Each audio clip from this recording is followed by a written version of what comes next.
lament. The dead linger. The document reads like a prayer to arithmetic. Cargo classification. Theta 7, 412 condemned souls. Chain class Gamma. Caloric allotment 1100 per diem per unit. Deficit tolerated at 32%. Transit attrition forecast 9 to 12%. Acceptable parameters. The manifest quantifies mercy with actuarial precision.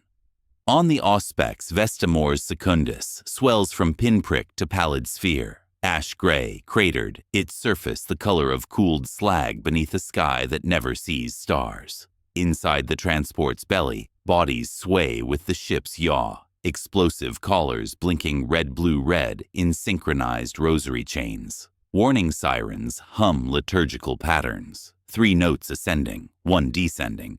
Ritualized anxiety calibrated to maintain orderly processing. A man with glazed eyes mouths the acceptance catechism, each clause a knot tied around sanity. Beside him, inmate 443, KALL, counts tally marks carved into his forearm with contraband metal, 57 shallow cuts marking days without infraction. Paper is confiscated. Memory proves treasonous when it organizes resistance. The transport's cogitators list every necessity as a variable: water loads, waste reclamation rates, latrine counts per 100 souls, predicted altercations during debarkation. Behind each calculation lies imperial doctrine. The known cruelty surpasses unknown failure. Efficiency demands predictable suffering over chaotic hope. Docking clamps engage with mechanical finality. Static blooms across Vox channels as holding pen doors, iris open, and chained ankles shuffle forward in practiced half steps. Guards do not shout. They recite statute, subsection, penalty. Law here wears liturgical clothing because liturgy embeds itself in exhausted minds when reason fails. A brass prayer wheel on an overseer's chest clicks with each breath, dispensing catechism. Fragments that taste of machine oil and institutional certainty. Outside, black snow falls in perpetual drifts, ash from processing stacks that burn without pause. The reception yard displays pick screens showing last rotations or quotas alongside silhouettes of those who missed them. No faces, only statistical ghosts. Somewhere beyond the gantries, a bronze bell tolls with deliberate rhythm. The rite of release, ringing monthly across the compound. Few inmates comprehend its significance. Fewer witness the ceremony it announces. Processing stations wait with cogitators humming, ready to convert manifest entries into facility inventory. Figures in Arbite's carapace and ministorum robes stand behind rebreather masks, their faces hidden from the ash-thick atmosphere. The air carries the metallic tang of industry and the sweet corruption of overworked recycling systems. Here is the thesis, stripped of sentiment. A penal moon is not a prison, but a machine. Industrial in appetite, theological in vocabulary, statistical in conscience. It ingests biography and it excretes compliance and silence. We will trace the mechanisms. Who feeds this system, who it feeds, and how both ends of the process touch the same imperial necessity. The bell tolls again as the first chain gang shuffles toward intake, collar lights blinking in perfect synchronization with that distant bronze voice. The manifest closes with bureaucratic benediction. Deliver cargo to VM2, confirm receipt, commend souls to processing. The harmony of control begins. Receipt acknowledged. The manifest dissolves into ledger entries that live in sealed data caskets across the subsector. Vestamors. Secundus appears in administratum files as VM-2, penal conversion code LXVIII, classified tithed grade. Exactus median for promethium ore extraction. 7,000 metric tons per annum constitute primary deliverable. Secondary tithe reads souls processed, a phrase bracketed in quotation marks as if the syntax itself required quarantine. Bureaucracy prefers euphemism. Euphemism lowers administrative cost. The Moon's biography reads like institutional conversion therapy. 2 centuries past, VM2 operated as Mining Colony Designation Vesta 7, housing 12,000 voluntary workers extracting fuel for subsector fleet operations. Labor uprisings triggered martial intervention.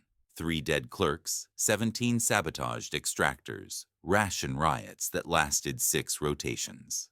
The administratum's response proved elegant. Convert rebellion infrastructure into penal infrastructure, transforming dissent into productivity through systematic application of chains and catechism. Post-conversion efficiency improved 37%. The files note this as successful policy implementation worthy of replication.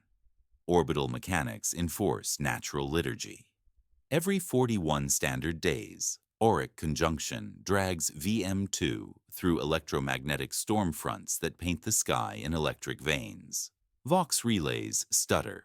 Cogitators forget their own designations. Inmates do worse. Lockdown protocols rehearse themselves with monastic precision during these periods. Quotas front-load against quiet days, then pad to anticipate conjunction attrition. Nothing remains chance that can be assigned percentage. Authority divides not to weaken, but to interlock. Adeptus arbites hold warrant control and termination rights, their precinct fortress anchored to VM2s. Northern Pole, like Steel Crown, Cult Mechanicus maintains extraction equipment, atmospheric recyclers, and the detonation grammar of explosive collars. Ministorum certifies penance compliance, ensuring suffering maintains proper theological framework. Each institution writes its column. The sum produces system that no single hand appears to steer. Our methodology follows established patterns: macro-policy examination through imperial edicts, meso-institutional analysis of enforcement mechanisms, micro-human vignettes, documenting individual experience within systematic frameworks. This approach reveals how abstract policy manifests as concrete suffering. 2 anomalies surface in operational reports, marked with query runes requiring investigation. Crematoria output consistently undercounts recorded deaths by 30% across 8 cycles. Statistical discrepancy too consistent for accident.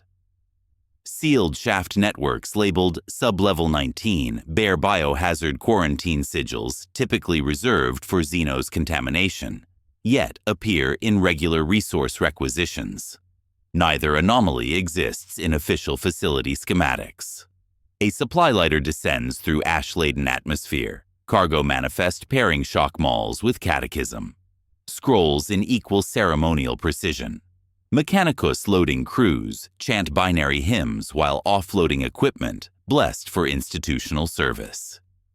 Each item serves identical function, maintaining operational parameters through controlled application of necessity and fear. The questions crystallize. Why does penal facility track souls processed alongside mineral extraction? And what necessitates biohazard quarantine on supposedly dead rock? We will return to both when storms arrive and doors remember which direction to seal. Those questions wait while the shift bell answers, with brass certainty at 5th lumen, dragging bodies from sleep that never quite arrives.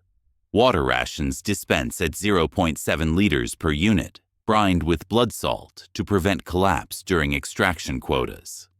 The metallic taste coats exhausted tongues, engineered to maintain electrolyte balance rather than provide comfort.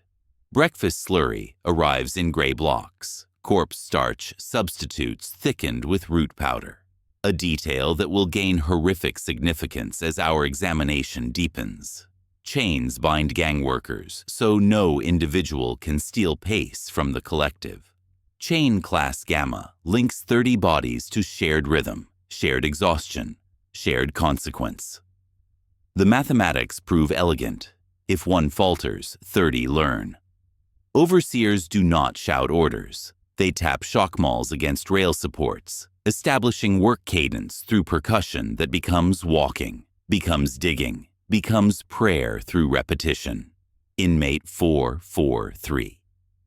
K all memorizes today's rhythm against 57 arm notches, each shallow cut marking a day without infraction.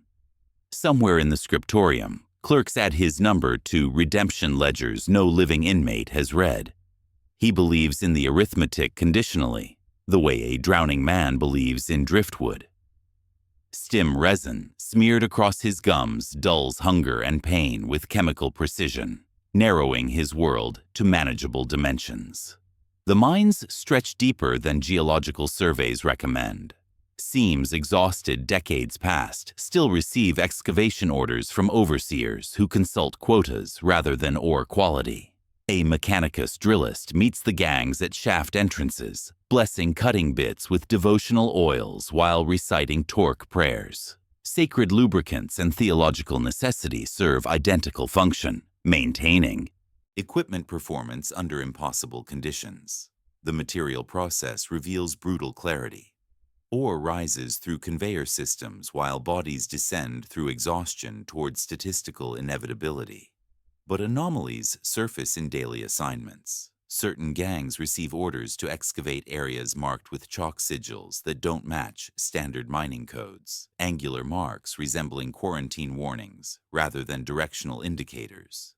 These symbols match those bracketing sub-level 19's sealed entries, suggesting connection between surface operations and whatever requires biohazard containment below. Call's gang draws assignment to Sector Kilo Red, where chalk marks circle structurally unsound excavation points. The rock resonates differently here, hollow, eager to collapse. Overseers insist the seam beyond will redeem yesterday's shortfall, despite obvious instability. Productivity matters less than process. Process maintains order, even when order demands cutting into deliberately dangerous zones that yield minimal ore.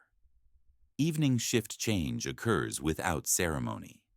Exhausted gangs ascend while fresh teams descend, the exchange managed through numerical designation rather than individual recognition. Guards count bodies, not names. Each data point contributes to optimization calculations that determine tomorrow's assignments. The questions crystallize with each rotation. Why order excavation into deliberately dangerous, unproductive areas marked with quarantine sigils? And what commodity value does a release chit actually represent when the system prioritizes process over productivity? The answers wait in deeper shafts where chalk marks multiply and the bell's echo carries different meanings. Those dangerous assignments operate within control architecture that transforms hazard into policy through systematic application of sound and steel. Each explosive caller responds to hierarchical Vox code frequencies, synchronized with brass prayer wheels worn by overseers who recite penal statutes with mechanical devotion. Law arrives as liturgy because hymns embed themselves in exhausted memory, making resistance literally unthinkable through repetitive neural conditioning. An Arbites proctor demonstrates caller warning procedures during shift transition. The three-step liturgy unfolds with ceremonial precision: amber warning tone for behavioral deviation, blue constriction sequence restricting airflow to prayer-length breaths, red termination protocol delivering final correction. Each phase carries theological weight, the Emperor's mercy expressed through graduated intervention calibrated for maximum behavioral modification. Edict 717 governs every breath, quota or quarantine. Missed tonnage triggers random decimation at mess or complete block purges through atmospheric systems that remember which direction to seal. Servo skulls drift overhead, optic runes glowing as they chant, the book of hours to pace labor rhythms. Their recorded voices layer into harmonic patterns that synchronize with caller frequencies, establishing work tempo through auditory conditioning that flows naturally from necessity. Vox Code 19 exists in whispered fragments, the black liturgy that seals all doors, reverses atmospheric recyclers, and suspends the moon in murderous stasis. Guards speak of it incompletely, never full descriptions. The code activates during auric conjunction periods when electromagnetic storms compromise standard control mechanisms. Lockdown becomes total. No exceptions, no mercy, no survival guaranteed. The system prioritizes containment over preservation. The Arbites Precinct Fortress operates with skeleton crews during normal rotations. Automated systems execute more prisoners than human judgment, eliminating emotional variables from disciplinary calculations. Servo skulls record infractions. Cogitators calculate penalties. Mechanical dispensers deliver correction without bias or hesitation. This represents governance by algorithm and terror, economizing on human oversight while maximizing systematic compliance. Quota calculations remain mysteriously opaque, derived from statistical models rather than geological surveys. The dangerous chalk-marked excavations in Kilo Red serve this hidden mathematics. Maintaining institutional rhythm matters more than actual ore extraction. The system feeds itself through process rather than productivity, explaining why gangs receive orders to cut into structurally unsound areas that yield minimal ore. During today's rotation, Vox code warnings echo through shaft networks as electromagnetic interference builds toward tomorrow's conjunction. Caller frequencies harmonize with increasing urgency, preparing inmates for systematic lockdown procedures that will test every control mechanism simultaneously. The questions crystallize. What triggers Vox Code 19 during auric conjunction periods? And who calculates quotas that optimize institutional process over geological reality? The brass prayer wheels spin faster as atmospheric pressure drops, dispensing legal catechism with mechanical urgency toward answers written in emergency protocols. Those emergency protocols operate alongside shadow systems that transform scarcity into commerce through necessity's ancient grammar. Official rations guarantee starvation. Unofficial markets purchase survival. The deficit breeds an economy as old as punishment, conducted in whispers beneath gantry shadows where Mother Flint holds court in a defunct ore hopper that smells of processed rock and desperation. She is narrow as wire and twice as strong, her finger bones welded after mining accidents that may not have been accidental. Debtors call her Mother out of fear of becoming family. Her inventory defies regulation. LHO sticks smuggled in machinery casings, water purified beyond official standards, stim uncut with industrial additives, corpse bread supplemented with actual protein. Each commodity carries prices measured in favors, scrap metal, or tattoos inked with machine oil that record debts as living ledgers across scarred skin. An augmetic finger changes hands, polished, functional, containing microcogitator capable of storing encrypted credit balances beyond official monitoring. In this market, it operates as savings account hidden in boot soles, purchased with weeks of stim rations. The mathematics prove elegant. Survival requires calories beyond allocation. Calories require currency beyond official recognition. Guards participate through selective blindness, skimming profits from transactions they pretend not to witness. Overseers practice calculated ignorance, their prayer wheels dispensing catechism while contraband changes hands within hearing distance. The institution does not merely tolerate this gray economy, it relies on it. Black market calories raise productivity without forcing the administratum to adjust official allotments. Corruption functions as pressure valve, a hidden subsidy that increases quota compliance while keeping ledgers pious. An off-world smuggling tug docks during shift transitions. Its cargo manifests creatively miscounted to accommodate unofficial trade. Crates labeled filter membranes clink like glass bottles. Sacks of devotional candles weigh heavy with tallow of unspecified origin. The captain maintains ledgers that satisfy multiple authorities through compartmentalized truth. Released chits become merchandise. Mother Flint names astronomical prices, 2 years of subsector wages for priority placement in redemption queues that may not lead to actual freedom. She demonstrates genuine documentation bearing Ministorum seals, Arbite signatures, Mechanicus authentication codes. The priests denounce such commerce as heretical while smoking her contraband glow sticks, their hypocrisy systematic rather than personal. They require the gray market's services while maintaining theological opposition to its existence. As electromagnetic interference builds toward tomorrow's conjunction, black market activity intensifies. Mother Flint's augmetic fingers click faster, calculating survival against systematic scarcity. Her prices inflate as demand spikes, inmates purchasing extra rations, clean water, even breathable air canisters for anticipated lockdown periods. The questions deepen. How can redemption be commodified in a system claiming moral authority? And who authorizes the irregular smuggling runs that enable this shadow economy? The answers wait in the Basilica, where suffering undergoes theological audit and redemption renders into proper terms. Those shadow systems operate alongside theological machinery that transforms scarcity into sacrament through the Ministorum's cramped basilica, where candles burn with tallow of unspecified origin.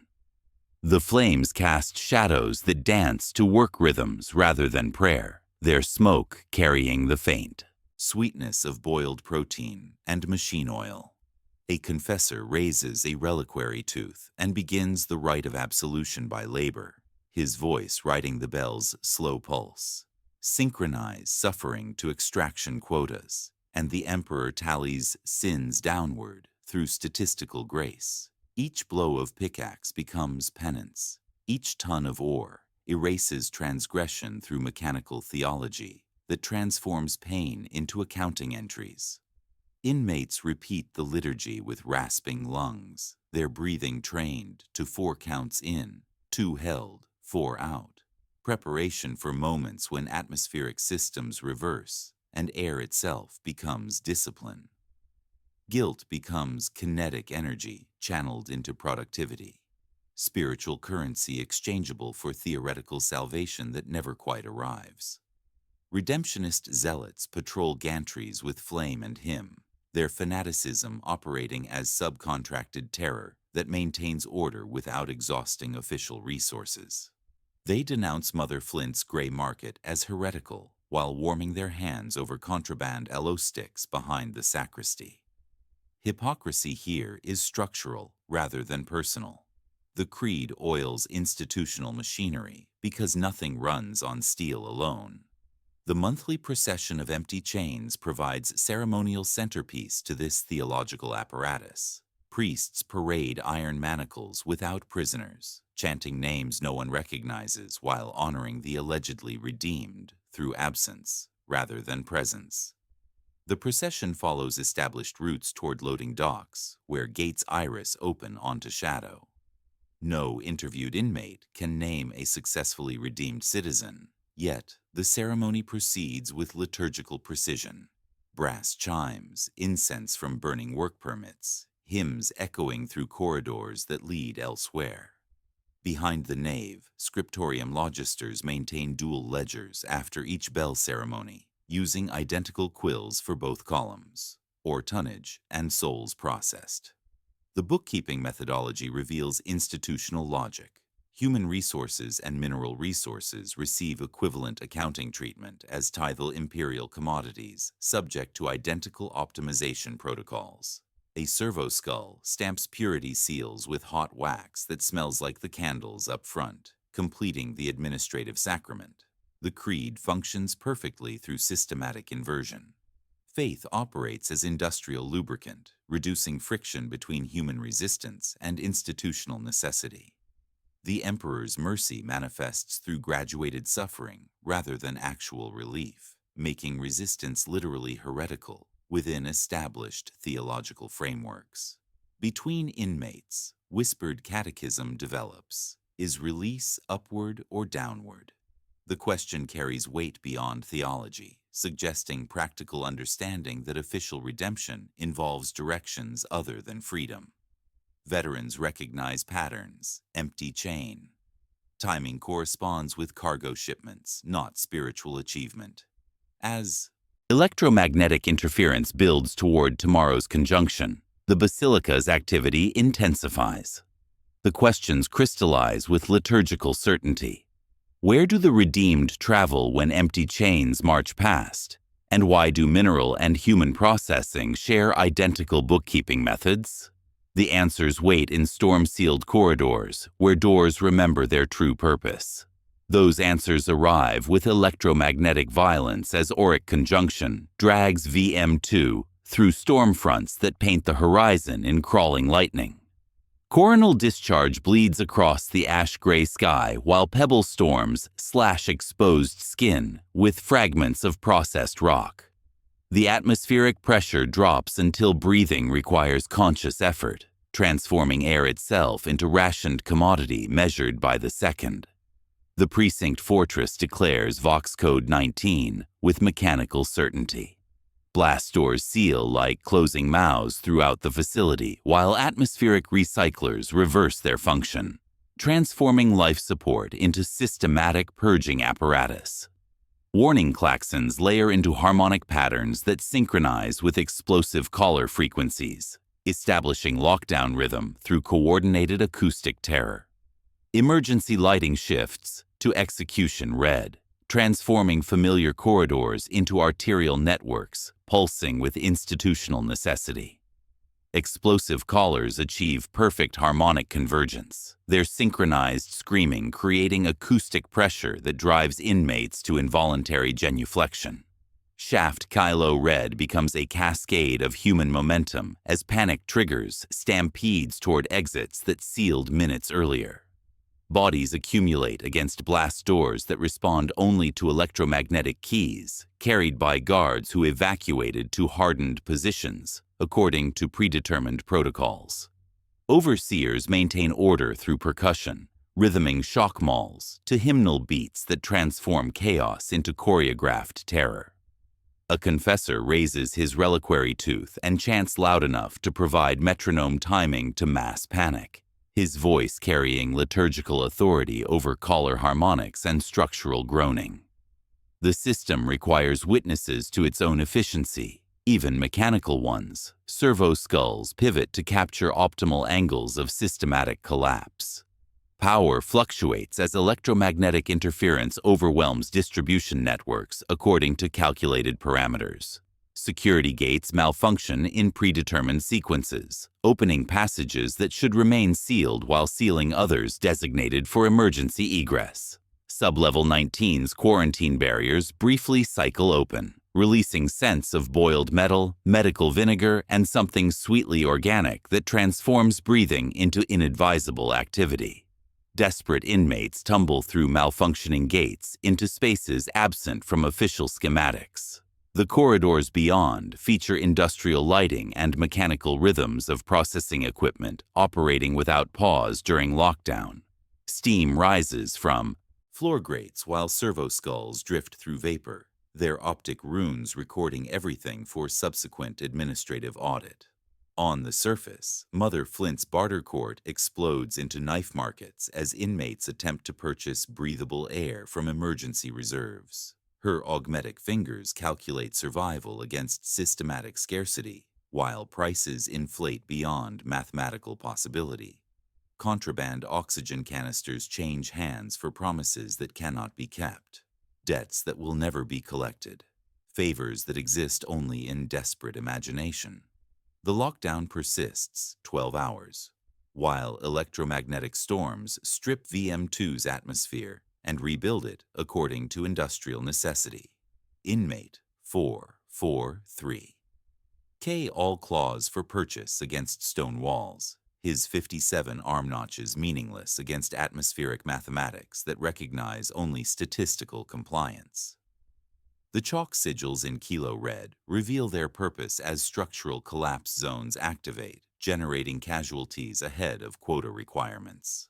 Casualty count arrives with bureaucratic precision. 11,000 processed through atmospheric purging, structural collapse, and systematic application of coordinated terror.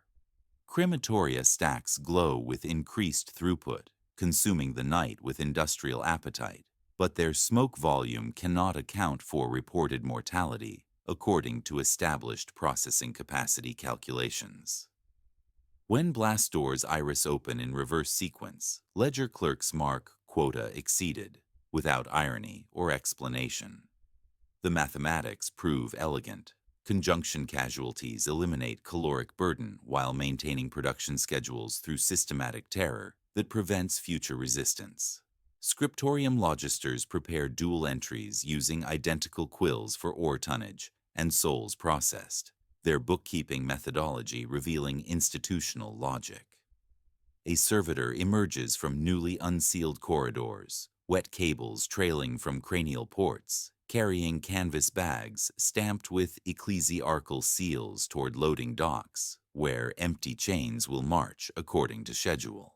The bags slosh and click with contents requiring theological blessing rather than inventory inspection.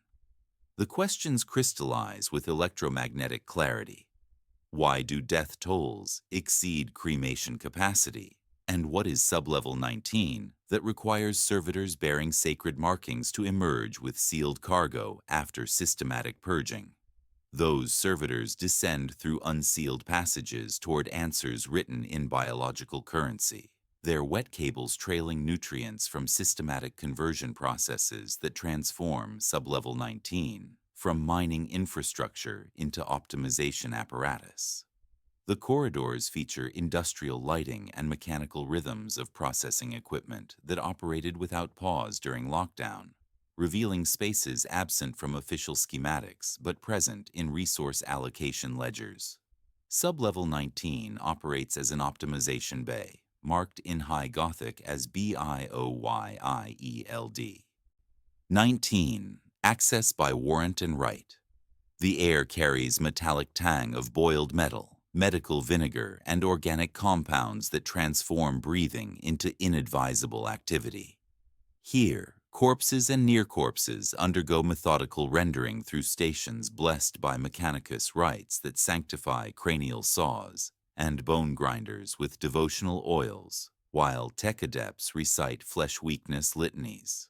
Organ reclamation takes systematic precedence. Viable kidneys, lungs, neural tissue, suitable for servo-skull integration, undergo extraction, according to Imperial medical protocols supervised by Magos Bio personnel, who intone binary collects. Waste constitutes heresy. Optimization represents piety. Red tags mark organ reclamation candidates. Black tags designate full rendering. White tags reserve cranial structures for reanimation protocols that convert former inmates into institutional infrastructure. Nutrient slurry production transforms muscular tissue into protein supplements through jacketed vats stirred to transport viscosity.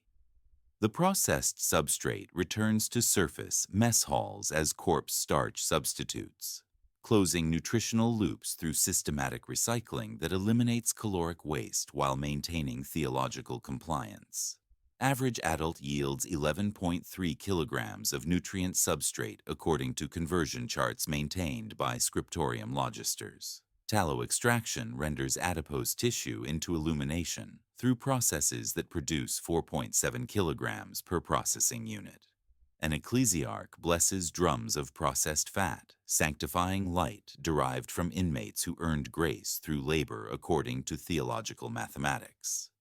The same hands that carved tally marks into forearms now provide candles that burn in the basilica above, completing spiritual circuits through systematic material conversion. Servo-skull harvesting preserves cranial cavities for mechanical augmentation, installing Vox units, optic runes, anti-grav systems that transform former inmates into institutional infrastructure. The servitors carrying ecclesiarchal bags represent successful conversion, human resources optimized for continued imperial service through technological resurrection, blessed by liturgical authority. The mysteries resolve with bureaucratic banality. Crematoria output consistently undercounts recorded deaths because crematoria were never designed for total disposal. That would constitute waste. The 30% discrepancy reflects systematic efficiency through rendering operations that extract maximum utility before incineration of unusable organic matter. The right of release. Bell signals shipment cycles rather than spiritual achievement. Empty chains parade without prisoners because human cargo undergoes palletization for efficiency. Organs in preservation caskets, tallow in sealed drums, servo skulls in transport cradles. The same clerks tally ore and souls, processed using identical quills, because both represent tithable. Imperial commodities subject to optimization mathematics. Inmate 443, KAL Seal, observes from maintenance gantries, watching skulls become tools, and candles receive purity seals for basilica distribution. His 57 arm notches ache with newfound understanding as breathing inmates receive explosive harnesses and identification numbers for transfer protocols. Near loading docks, living cargo awaits processing through different channels, not for rendering, but for off-world indenture transfer, according to commissariat banners, marking levy chute operations where redemption achieves different systematic purposes. Those alternative processing channels converge at the levy chute, where freedom arrives as explosive harness and systematic conversion.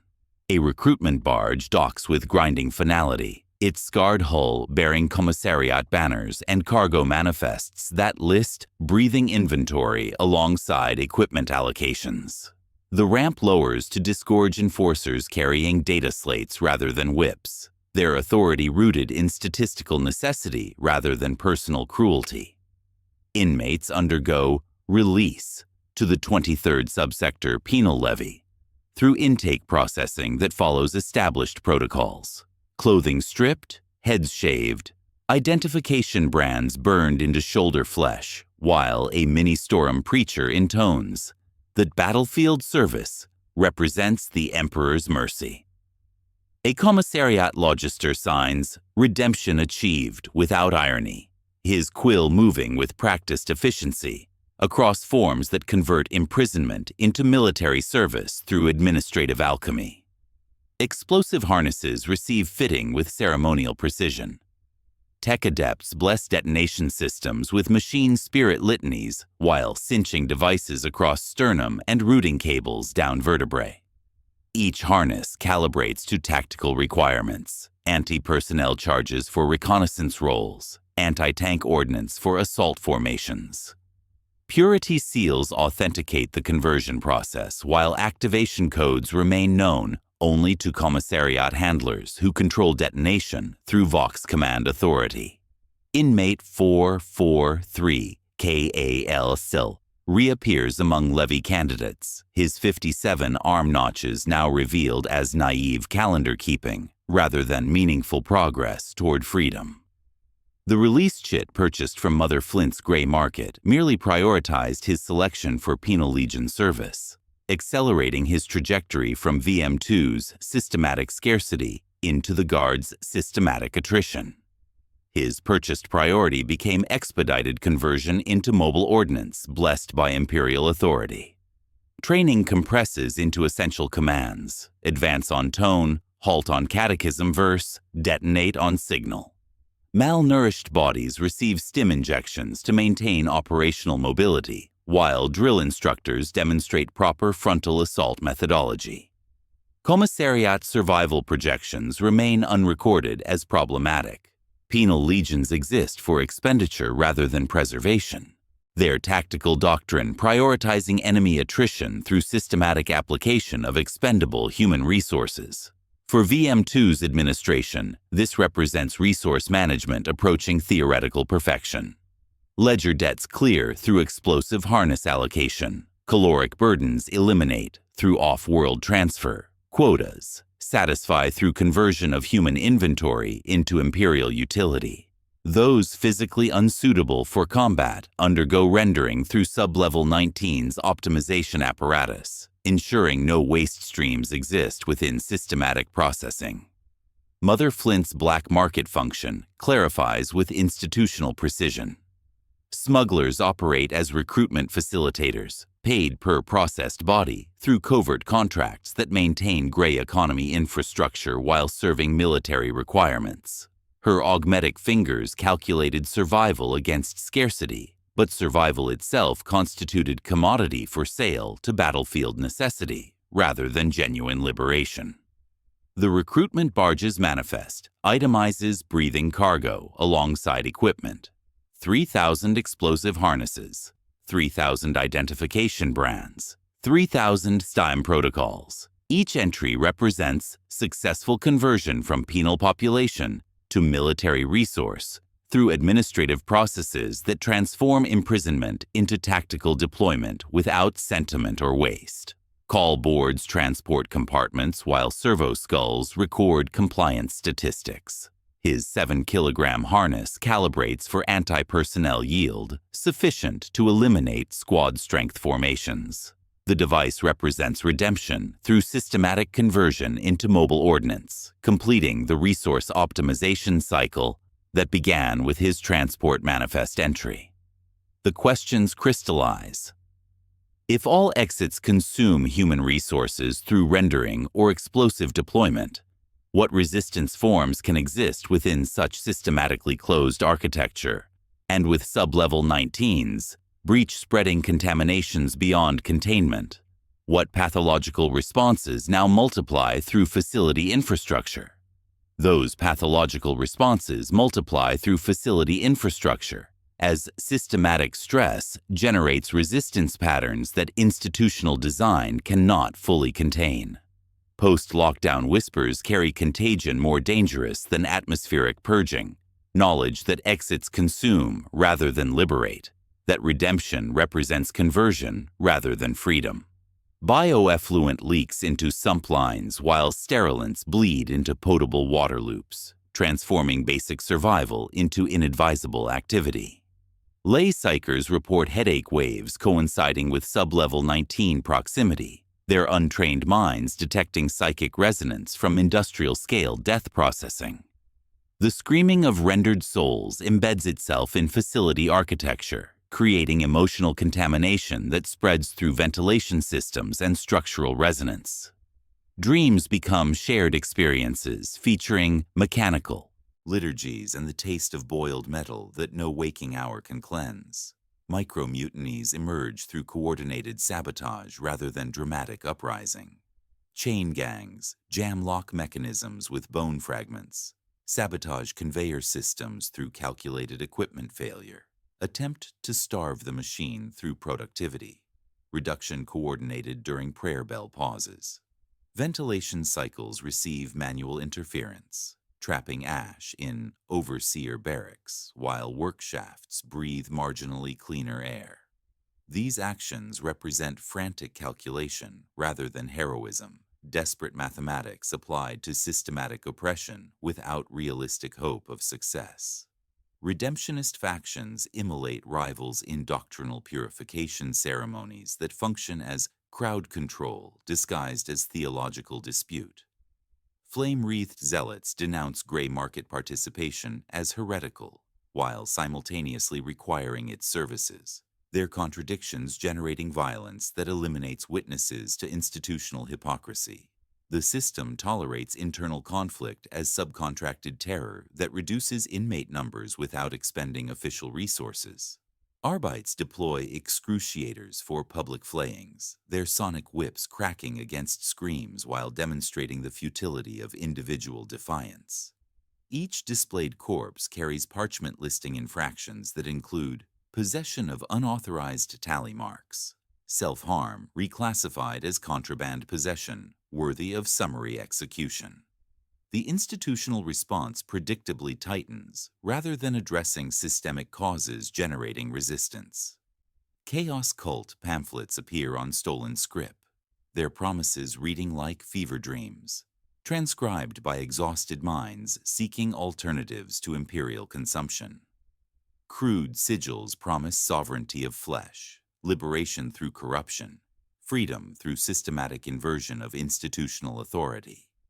Recruitment occurs through whispered catechisms that mirror ministorum liturgy while promising opposite outcomes. Desperate theology for desperate circumstances. The quarantine breach carries risks beyond uprising through spore contamination, affecting atmospheric recycling systems, requiring filtration protocols that reduce breathable air allocation. Mimetic pollution from industrial-scale death processing creates psychological contagion, spreading through shared nightmares and involuntary religious experiences that no confession can absolve. A Magos Bio requests sterilization protocols after detecting biological anomalies in facility infrastructure. His requisition lists exotic pathogens, psychic contamination, and structural corruption, requiring systematic purging through methods that eliminate organic matter indiscriminately. The recommendation includes atmospheric sterilization, population reduction, and facility quarantine, pending Imperial audit. All factions agree that more bodies constitute the solution rather than fewer, their consensus. Maintaining operational parameters through increased throughput rather than addressing underlying contradictions generating instability. None of this represents heroic resistance. It constitutes systematic breakdown, generating predictable institutional responses that feed the machine through terror and optimization protocols. The questions deepen.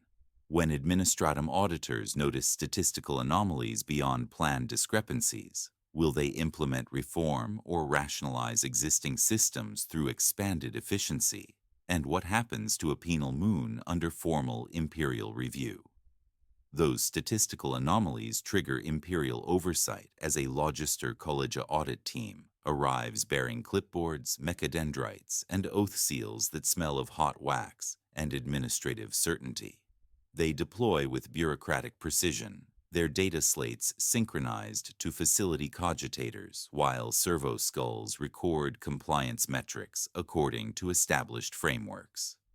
The auditors identify discrepancies with mathematical clarity and propose efficiencies that prove chilling in their systematic rationality. Lead Auditor Kessler reviews VM2's operational parameters through actuarial lenses that transform human suffering into statistical optimization opportunities. The crematoria discrepancy resolves in 8 sentences. Waste constitutes heresy, rendering precedes incineration. 30% undercount represents pre-extractive optimization recorded under provisional codes. The auditors rename it tithe subtype, exactus mortuarium, and backdate compliance across 12 cycles, eliminating failure by changing the measurement terminology. His recommendations flow with bureaucratic elegance. Increase ore quotas, 7%, to match facility throughput capacity. Formalize souls processed as official tithe category, requiring administratum oversight. Authorize Sublevel 19 sterilization protocols to prevent unauthorized extraction, compromising resource allocation efficiency. The audit doesn't eliminate cruelty, it mathematizes it through systematic application of imperial optimization doctrine.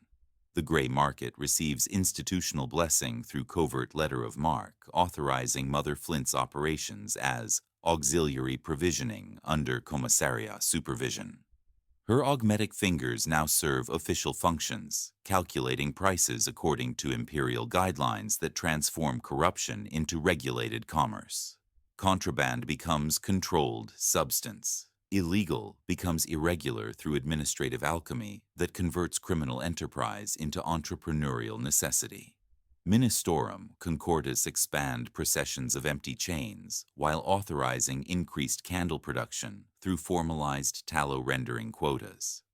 The ecclesiarch signs documents blessing industrial-scale death, processing as liturgically compliant, his purity seals, authenticating systematic conversion of human resources into illumination commodities, sacred and profane merge through paperwork, sanctifying horror as imperial necessity.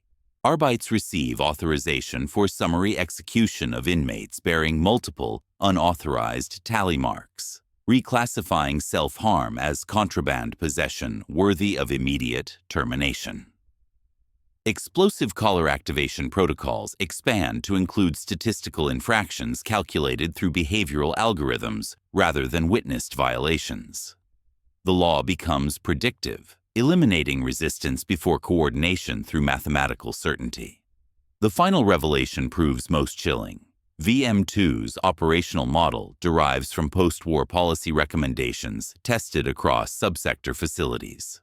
This represents exportable doctrine rather than local administrative failure, tested, licensable, replicable, under varying gravity and faith densities. The system scales because it speaks the Imperium's native language, quota, optimization, through systematic human resource utilization. Kessler's closing recommendation requests model facility status designation, qualifying VM2 for administrative commendation and resource expansion, rather than reform intervention. His data slate contains implementation guidelines for establishing identical facilities across 17 subsector locations, identified as suitable for penal conversion through proven methodologies. When auditors depart, nothing appears different. The bell tolls, collars blink, ash falls like obedient snow. But tomorrow's mathematics lean forward. Ore quotas increased 7%. Sterilization cycles calendared into liturgical schedules. Systematic consumption, blessed by imperial authority, through bureaucratic competence applied to human optimization. The questions crystallize with audit finality. With quotas increased and sterilization authorized through official channels, how does tomorrow differ from today beyond mathematical precision?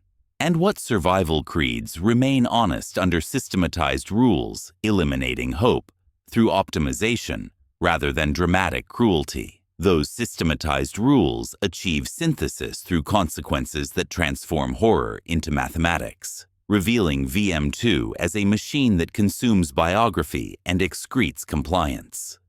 Economic aftermath manifests immediately. Mother Flint's newly regulated black market operates under imperial oversight, her augmetic fingers calculating survival against formalized scarcity. Clean water prices inflate by calculated percentages. Extra rations become luxury commodities. Breathable air during sterilization cycles requires debt bondage, extending beyond individual lifespans. Psychological aftermath reshapes inmate behavior through predictable adaptation. Veterans carve tally marks not from hope, but as memorial calendars, proving their existence to themselves while acknowledging mathematical futility. The notches become epitaphs, written in living flesh, personal ledgers balancing identity against systematic erasure through bureaucratic precision rather than dramatic cruelty. Institutional contradictions deepen without resolution, strengthening rather than weakening systematic control. Priests bless mercy over candles rendered from congregants, their liturgies sanctifying industrial death through theological necessity. Arbites enforce statistical compassion through decimation mathematics, eliminating predetermined percentages to maintain optimal population density. Mechanicus optimizes death as industrial efficiency, blessing bone grinders with equal devotional precision. Micro-level tragedy illustrates macro-level logic through individual decisions serving institutional requirements. A guard purchases his brother's release chit from Mother Flint's regulated market, buying priority placement in penal legion recruitment. The transaction represents familial love expressed through bureaucratic channels that transform affection into tactical deployment. 10 years' wages secure expedited conversion into mobile ordnance. Freedom as systematic transfer between consumption mechanisms. The system contains no caped villains requiring dramatic confrontation, only roles in scripts written by ledger requirements. Overseers follow quotas, clerks maintain statistics, priests bless processes, converting biography into commodity through tested imperial doctrine. Evil operates through competence rather than malice, making resistance impossible through mathematical rather than physical constraints. Chalk sigils on unstable rock reveal their administrative purpose through post-audit clarity. Steering gangs toward collapse zones generates casualties ahead of quota mathematics, eliminating caloric burden while maintaining production schedules. The dangerous excavations serve systematic necessity through calculated structural failure, transforming geological instability into personnel management. The bell's bronze voice threads through everything, providing metronome timing to systematic consumption, operating with liturgical precision. Its rhythm synchronizes caller frequencies, work cadences, processing schedules, and cargo shipment cycles into harmonic convergence, transforming individual suffering into institutional music. Each toll marks successful conversion of human resources into imperial utility. VM2 achieves model status through demonstrated efficiency rather than reform, qualifying for replication across subsector locations. Black snow falls like obedient ash, tasting faintly of rendered tallow. The facility operates as stomach with hymn book, digesting biography into tithe through systematic application of faith, fear, and mathematics. The questions resolve. Tomorrow differs from today through increased mathematical precision applied to identical consumption, while survival creeds acknowledge hope itself as contraband possession worthy of summary termination. Those systematized rules achieve final arithmetic as one inmate beneath the slag-colored sky carves a last notch into scarred forearm, not anticipating release but balancing his personal ledger with himself as the terminal entry. The metal fragment draws blood that tastes of stim resin and institutional salt. His collar blinks red-blue-red, synchronized with the bell's distant bronze voice, creating harmony between individual heartbeat and systematic consumption. The numbers complete themselves. 58 days without major infraction, 11 kilograms lost to calculated malnutrition, 0 realistic expectations beyond statistical probability. His tally marks constitute autobiography written in flesh because paper remains contraband and memory proves unreliable under systematic pressure.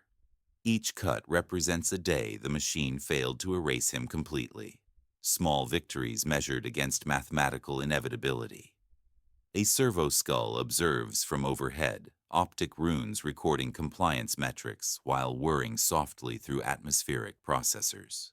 The skull once belonged to a man who performed identical rituals with identical hopes, his cranium now housing Vox units that transform former inmates into institutional infrastructure. The conversion completes itself through technological resurrection, blessed by liturgical authority. Procedural wisdom emerges stripped of sentiment. Learn the Vox codes that determine atmospheric flow, regulate breathing during purges to conserve oxygen reserves. Never purchase promises from gray markets serving systematic rather than individual necessity. Maintain personal counts so the machine cannot claim your final number without witness. These rules offer survival measured in hours rather than hope measured in years. The cautionary thesis crystallizes. Penal moons represent successful expressions of imperial logic rather than justice system failures. Faith lubricates machinery through theological necessity. Fear programs behavior through predictable responses. Flesh inputs through systematic conversion into tithable commodities. Horror operates through competence rather than malice, making resistance impossible through bureaucratic rather than physical constraints. All mysteries resolve with restraint. The redeemed travel downward through rendering or outward through explosive deployment. Black markets governed through institutional tolerance. Sublevel 19 operated as optimization facility disguised as mining infrastructure. The bell tolled for cargo shipments rather than spiritual achievement. Empty chains paraded without prisoners because human resources underwent palletization for efficiency. Distantly, dock doors yawn open with mechanical finality. The slag-colored sky promises nothing except continuity.